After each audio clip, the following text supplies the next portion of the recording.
ಇನ್ನು ಸಾಮಾಜಿಕ ಶೈಕ್ಷಣಿಕ ಮತ್ತು ಆರ್ಥಿಕ ಸರ್ವೆಯನ್ನು ಸರ್ಕಾರ ಏನು ಕೈಗೊಂಡ ದಿನದಿಂದಲೂ ಕೂಡ ಸಾಕಷ್ಟು ವಿರೋಧಗಳು ಕೂಡ ವ್ಯಕ್ತವಾಗ್ತಾ ಇತ್ತು. ವಿಪಕ್ಷ ಇದರ ಬಗ್ಗೆ ಹರಿಹಾಯ್ತಾನೆ ಬಂತು. ಅದರ ನಡುವೆನೂ ಕೂಡ ಸರ್ಕಾರ ನಾವು ಈ ಸಮೀಕ್ಷೆಯನ್ನು ಮಾಡಿಯೇ ಮಾಡ್ತೀವಿ ಅನ್ನುವಂಥದ್ದನ್ನು ಪಟ್ಟು ಹಿಡಿದು ಮಾಡ್ತಾ ಇತ್ತು. ಆದರೆ ಇದು ಮುಗಿಯೋ ಲಕ್ಷಣಗಳು ಕಾಣಿಸ್ತಾ ಇಲ್ಲ. ಈಗ ಮತ್ತೊಮ್ಮೆ ಡೆಡ್ಲೈನನ್ನು ವಿಸ್ತರಣೆ ಮಾಡಿದ್ದಾರೆ. ಇದಕ್ಕೆ ಕಾರಣ ಅಂತ ಹೇಳಿದ್ರೆ ಸಾಲು ಬಂದಿರುವಂತಹ ಒಂದು ರಜೆಗಳು. ಸೊ ಹಾಗಾಗಿ ಇನ್ನೂ ಕೂಡ ಸರ್ವೆ ಕಾರ್ಯ ಮುಗ್ದಿಲ್ಲ. ಸೊ ಹಾಗಾಗಿ ಡೆಡ್ಲೈನನ್ನು ವಿಸ್ತರಣೆ ಮಾಡಿದ್ದೀವಿ ಅಂತ ಸರ್ಕಾರ ಹೇಳ್ತಾರೆ. ಇನ್ನೊಂದು ಇದರಲ್ಲಿ ವಿಶೇಷತೆ ಅಂತ ಹೇಳಿದ್ರೆ ಈ ಬಾರಿ ಈಗ ಏನು ಮುಂದುವರೆದಿದೆ ಅಕ್ಟೋಬರ್ 31ರವರೆಗೂ ಕೂಡ ಡೆಡ್ಲೈನನ್ನು ವಿಸ್ತರಿಸಿದ್ರೆ ಇದರಲ್ಲಿ ಶಿಕ್ಷಕರು ಪಾಲ್ಗೊಳ್ತಾ ಇಲ್ಲ, ಬದಲಿಗೆ ಬೇರೆ ಬೇರೆ ಇಲಾಖೆಯ ಸಿಬ್ಬಂದಿ ಮಾತ್ರ ಇದರಲ್ಲಿ ಪಾಲ್ಗೊಳ್ತಾರೆ. ಈ ವಿಚಾರವನ್ನು ಇಟ್ಕೊಂಡು ಇವತ್ತು ಬಿಜೆಪಿಯ ನಾಯಕರು ಕೂಡ ಹರಿಹಾಯ್ದ್ರು. ಇದೊಂದು ಎಡಬಿಡಂಗಿ ಸರ್ಕಾರ, ಇದಕ್ಕೇನು ಕೂಡ ಮಾಡೋದಕ್ಕೆ ಬರೋದಿಲ್ಲ ಅನ್ನೋ ರೀತಿಯಲ್ಲಿ ವಿಪಕ್ಷ ನಾಯಕರುಗಳು ಮಾತನಾಡಿದ್ದಾರೆ. ಬನ್ನಿ ಏನೆಲ್ಲ ಆಯಿತು ಈ ವಿಚಾರಕ್ಕೆ ಸಂಬಂಧಪಟ್ಟಂತೆ, ಸೆನ್ಸಸ್ ಹೇಗೆ ಡೆಡ್ಲೈನನ್ನು ಮುಂದುವರೆಸಿದ್ದಾರೆ, ಇದಕ್ಕೆ ಸಂಬಂಧಪಟ್ಟಂತೆ ಯಾರೆಲ್ಲ ಏನೆಲ್ಲ ಮಾತಾಡಿದ್ದಾರೆ ನೋಡೋಣ.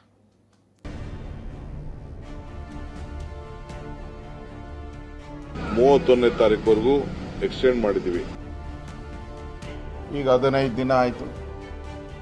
ಒಂದು ಸರಿ ಆಯಿತು ಎಕ್ಸ್ಟೆಂಡು, 2ನೇ ಸರಿ ಎಕ್ಸ್ಟೆಂಡು, ಈಗ 3ನೇ ಸರಿ ಎಕ್ಸ್ಟೆಂಡು.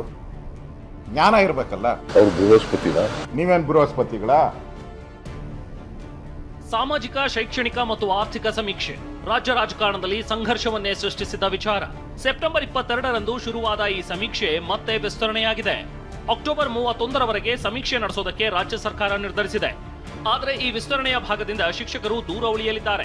ಯಾಕೆಂದ್ರೆ ಮುಂದಿನ ಜಾತಿ ಸಮೀಕ್ಷೆಯಿಂದ ಶಿಕ್ಷಕರಿಗೆ ಬಿಡುಗಡೆ ಕೊಟ್ಟಿದ್ದು ಉಳಿದ ಇಲಾಖೆ ಸಿಬ್ಬಂದಿ ಭಾಗವಹಿಸಲಿದ್ದಾರೆ. ಮತ್ತೆ ನಿನ್ನೆಗೆ ಟೀಚರ್ಸ್ ಯೂಸ್ ಮಾಡ್ತಕ್ಕಂಥ ಟೀಚರ್ಸ್ನ ಸಮೀಕ್ಷೆಗೆ ಯೂಸ್ ಮಾಡ್ತಕ್ಕಂಥದ್ದು ಕ್ಲೋಸ್ ಇನ್ನೂ ಇಲ್ಲ. ಅದನ್ನ ಟೀಚರ್ಸ್ ಬೇಡ ಅಂತ ಮಾನ್ಯ ಮುಖ್ಯಮಂತ್ರಿ ಹೇಳಿದ್ರು. ಇನ್ನು ಸಮೀಕ್ಷೆ ಮುಂದೂಡಿಕೆ ಮಾಡಿರೋ ವಿಚಾರವೇ ವಿಪಕ್ಷಗಳಿಗೆ ಬ್ರಹ್ಮಾಸ್ತ್ರ ತಂದುಕೊಟ್ಟಂತಾಗಿದೆ. ಈ ಹಿಂದೆ 15 ದಿನಗಳಲ್ಲಿ ಸಮೀಕ್ಷೆ ಮುಗಿಯುತ್ತೆ ಅಂತ ಸರ್ಕಾರ ಬಲವಾಗಿ ನಂಬಿತ್ತು. ಇನ್ನೆಷ್ಟು ಸಲ ಡೆಡ್ಲೈನ್ ವಿಸ್ತರಣೆ ಮಾಡ್ತೀರಾ ಅಂತ ಆರ್ ಅಶೋಕ್ ಪ್ರಶ್ನಿಸಿದ್ದಾರೆ.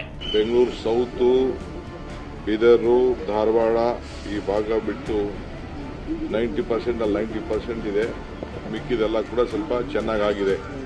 ಬೆಂಗಳೂರು ನಗರದಲ್ಲಿ 67%, ಅದರಲ್ಲಿ ಒಂದು 20% ಹ್ಯಾವ್ ನಾಟ್ ಡಿಸ್ಕ್ಲೋಸ್ಡ್. ಸೊ 31ನೇ ತಾರೀಕುವರೆಗೂ ಎಕ್ಸ್ಟೆಂಡ್ ಮಾಡಿದ್ದೀವಿ. ಆದರೆ ಯಾವ ಟೀಚರ್ಸು ಕೂಡ ನಾವು ಇನ್ನು ಮುಂದಕ್ಕೆ ಉಪಯೋಗಿಸಲ್ಲ. ಸಿದ್ದರಾಮಯ್ಯ ಹಠ ಹಿಡಿತಾರೆ, ಮಕ್ಕಳು ಹಠ ಹಿಡಿತಾರೆ ಅಂತ ಹೇಳ್ತಾರೆ. ಮಕ್ಕಳ ಥರ ಹಠ ಹಿಡಿದು 15 ದಿನದಲ್ಲೇ ನಾನು ಮುಗಿಸಿಲ್ಲ ಅಂದರೆ ಕೇಳ್ರಿ ನನ್ನ ಹೆಸರನ್ನ. ಅದು 15 ದಿನದಲ್ಲಿ ನಾನು ಮುಗಿಸಿಲ್ಲ ಅಂದರೆ ನನ್ನ ಹೆಸರು ಕೇಳ್ರಿ ಅಂತ. ಈಗ 15 ದಿನ ಆಯಿತು. ಒಂದು ಸರಿ ಆಯಿತು ಎಕ್ಸ್ಟೆಂಡು, 2ನೇ ಸರಿ ಎಕ್ಸ್ಟೆಂಡು, ಈಗ 3ನೇ ಸರಿ ಎಕ್ಸ್ಟೆಂಡು, ಇನ್ನೆಷ್ಟು ಸರಿ ಎಕ್ಸ್ಟೆಂಡ್ ಮಾಡ್ತೇನೆ. ಇದಷ್ಟೇ ಅಲ್ಲ, ಸಚಿವರು ಸಮೀಕ್ಷೆಗೆ ಉತ್ತಮ ಪ್ರತಿಕ್ರಿಯೆ ಸಿಕ್ಕಿದೆ ಅಂತಿದ್ದಾರೆ. ಆದರೆ ವಿಪಕ್ಷ ನಾಯಕ ಆರ್ ಅಶೋಕ್ 60ರಿಂದ 70% ಕೂಡ ಗಣತಿ ಪೂರ್ಣಗೊಂಡಿಲ್ಲ ಅಂತ ಆರೋಪ ಮಾಡಿದ್ದಾರೆ. ಈ ಮಾತಿಗೆ ತಿರುಗೇಟು ಕೊಟ್ಟ ಸಚಿವ ಮಧು ಬಂಗಾರಪ್ಪ ರಾಜ್ಯದಲ್ಲಿ 90% ಸಮೀಕ್ಷೆ ಮುಗಿದಿದೆ ಎಂದಿದ್ದಾರೆ. ಅವ್ರು ಹೇಳ್ತಾ ಇರೋದು ಅಂಕಿಅಂಶಗಳು ಸತ್ಯಕ್ಕೆ ದೂರವಾದಂಥ ಅಂಕಿಅಂಶಗಳು. ಇನ್ನೂ 60-70% ದಾಟಿಲ್ಲ. ಇಡೀ ರಾಜ್ಯದಂಥ ಆಸೆ ಇದೆ, ಆಸಕ್ತಿ ಇದೆ ಜನರಿಗೆ. ಸುಮಾರು 90% ಹತ್ತತ್ರ ಬಂದಿರೋದ್ರಿಂದ ಆಲ್ಮೋಸ್ಟ್ ಅಫ್ಕೋರ್ಸ್ ಬ್ಯಾಂಗ್ಳೂರು ಅಂತಲ್ಲಿ ಏನು ಮಾಡೋಕ್ಕಾಗಲ್ಲ. ಇನ್ನು ಜಾತಿ ಸಮೀಕ್ಷೆಯಲ್ಲಿ ಭಾಗವಹಿಸಲ್ಲ ಅಂತ ಸುಧಾಮೂರ್ತಿ ಹಿಂಬರಹ ಕೊಟ್ಟಿದ್ರು. ಈ ಮಾತು ರಾಜಕೀಯ ಪಡಸಾಲೆಯಲ್ಲಿ ಹೆಚ್ಚು ಚರ್ಚೆಗೆ ಗ್ರಾಸವಾಗಿದೆ. ಮುಂದುವರೆದು ಸಿಎಂ ಸಿದ್ದರಾಮಯ್ಯ ಇನ್ಫೋಸಿಸ್ನವರು ಏನಾದ್ರೂ ಬೃಹಸ್ಪತಿಗಳ ಅಂತ ಪ್ರಶ್ನಿಸಿದ್ರು. ಇದಕ್ಕೆ ಆರ್ ಅಶೋಕ್ ತಿರುಗೇಟು ಕೊಟ್ಟಿದ್ದಾರೆ.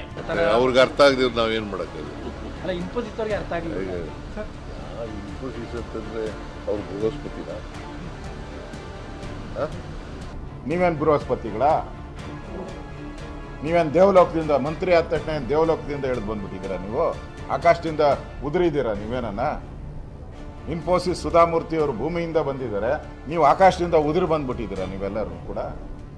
ಸದ್ಯ ಹಬ್ಬ ಇರೋದ್ರಿಂದ ಜಾತಿ ಸಮೀಕ್ಷೆಗೆ ತಾತ್ಕಾಲಿಕ ಬ್ರೇಕ್ ಬಿದ್ದಿದೆ. ಜೊತೆಗೆ ಸಮೀಕ್ಷೆಯ ಡೆಡ್ಲೈನ್ ಮತ್ತೆ ವಿಸ್ತರಣೆ ಮಾಡಲಾಗಿದೆ.